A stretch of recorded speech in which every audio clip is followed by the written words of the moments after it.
కుదిరితే పరిగెట్టు, లేకపోతే నడు, అది చేత కాకపోతే పాకుతూ పో. అంతేగాని ఒకే చోట అలా కదలకుండా ఉండిపోకు. ఉద్యోగం పోయిందని, వ్యాపారం దెబ్బతిందని, స్నేహితుడు మోసం చేశారని, ప్రేమించిన వాళ్ళు వదిలి వెళ్ళిపోయారని అలా ఉండిపోతే ఎలా? దేహానికి తప్ప దాహానికి పనికిరాని ఆ సముద్రపు కిరటాలే ఎగిసి ఎగిసి పడుతుంటే తలుచుకుంటే నీ తలరాతి ఇంత అన్న వాళ్ళను కూడా నీ ముందు తలదించుకునేలా చేయగలిగే సత్తా నీకుంది. కానీ నీకొచ్చిన కాస్త కష్టానికే తలదించేస్తే ఎలా? సృష్టిలో చలనమున్నది ఏది ఆగిపోవడానికి వీల్లేదు.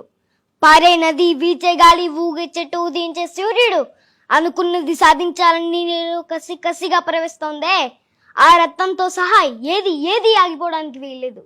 లే, బయలుదేరు. ఆ మానసిక బాధల సంఖ్యల్ని తెంచేసుకో. పడ్డ చోటు నుంచి పరిగెత్తడం మొదలుపెట్టు.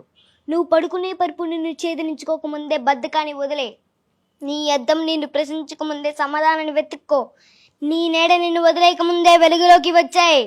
మళ్ళీ చెబుతున్నా, కన్నీరు కాలిస్తే కాదు, చెమట చుక్క చిందిస్తేనే చరిత్ర రాయగలమని తెలుసుకో.